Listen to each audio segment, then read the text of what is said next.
Hello friends, my dear students, first of all, happy new year to everyone. वैसे तो इस साल new year कहने का कोई हैप्पी वाली फीलिंग तो पुराना साल कुछ नहीं दे गया, लेकिन फिर भी we must concentrate of the new year. सबसे पहले खुशी की बात यह है कि सीबीएसई ने आपकी डेट शीट एग्ज़ाम्स को टाल दिया है, फिलहाल के लिए उसे मई में पहुंचा दिया है। बहुत ज़्यादा खुश होने की बात नहीं है कि मई में पहुंच गए तो हम बहुत कुछ कर लेंगे, बिकॉज कोई ज़रूरी नहीं है, टेंटेटिव हो सकती है डेट्स ये मई की। आज का टॉपिक मेरा जो है वो है इस बार का जो सबसे बड़ा ट्रबल है, that is case study, specially in economics. Business में तो केस स्टडी आते हैं, आपको पता ही है, बहुत सारे केस स्टडी आते हैं। जिनको नहीं पता उन्हें बता दूं कि केस स्टडी के भी क्वेश्चंस हैं।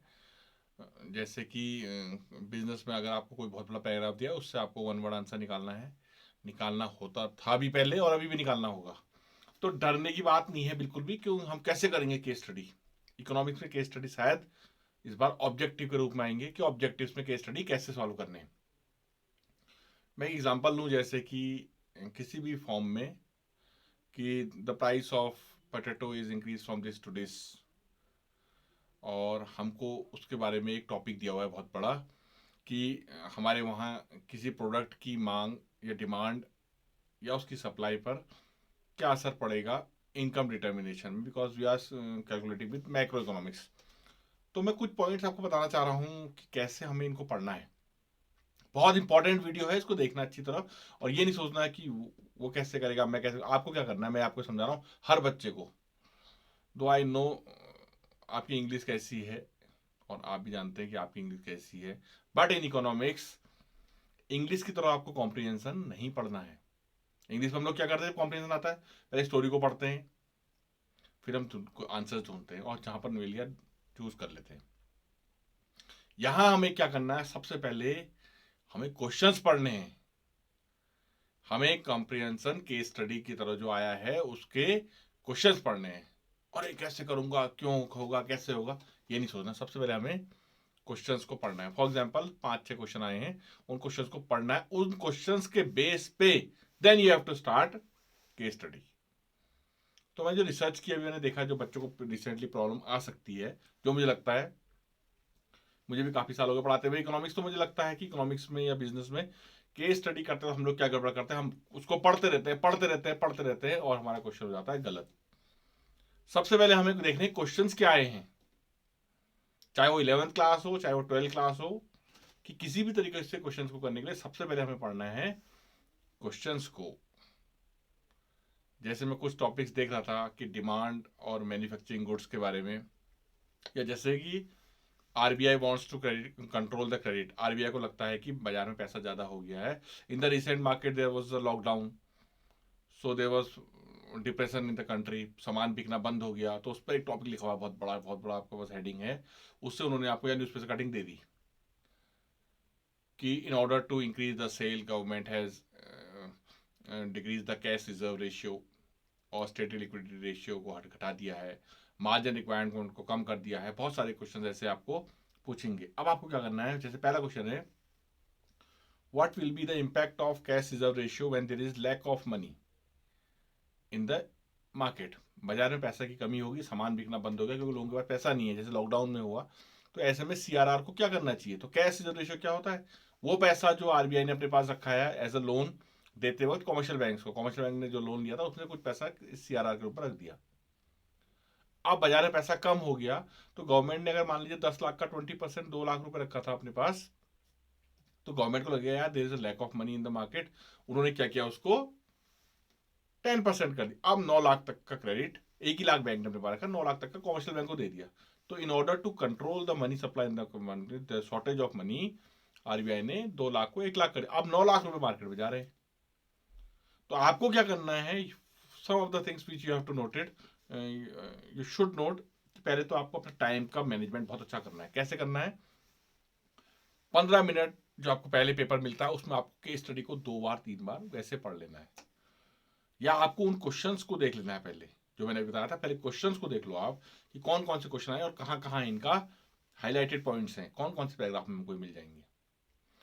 और आई एम 100% श्योर अगर आप उसको ढंग से क्वेश्चन को पढ़ लेंगे तो you will get the answer. Second बार आपने क्या करना है, आपने अपना टाइम मैनेजमेंट देखना है कि हम कितनी देर में इस क्वेश्चन को, इस केस स्टडी को हमने अभी पढ़ा है, तो क्या केस स्टडी का आंसर सही है? सही क्यों नहीं होंगे? क्योंकि आपने क्वेश्चन पढ़ने के बाद उसको पढ़ा है। अगर आप पहले आंसर, पहले कॉम्प्रिहेंशन पढ़ते रहे फिर आंसर, फिर आपको triple triple 4 times you have to study that. तो आपको क्या करना है कि आपको सबसे पहले क्वेश्चंस पढ़ने हैं। क्वेश्चंस यहाँ इकोनॉमिक्स में इंग्लिश की तरह नहीं होंगे, यहाँ टू द पॉइंट आंसर होगा कि the money which is kept by RBI as a security is called CRR. The money in the form of liquid assets with commercial bank called statutory liquid asset, या जो भी उसने रखा है reserve ratio, जो है जो लीगल रिजर्व रिक्वायरमेंट्स होते हैं। जो लोन देते वक्त दो लोन के वक्त जो सिक्योरिटी लेते हैं उसे क्या कहते हैं? Margin requirement. सच क्वेश्चन अगर मैं आपने जो अभी मैं आपको केस एग्जाम्पल बता था, ऐसे में आपको वो चीजें पढ़नी है।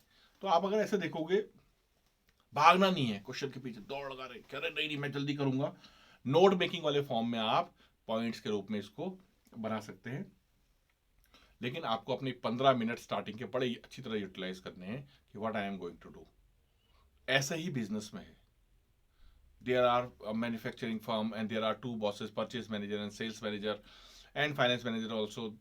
There is a lack of coordination between them, और आपके सब बॉसेस हो गए हैं, तो in which in this such condition what will you do?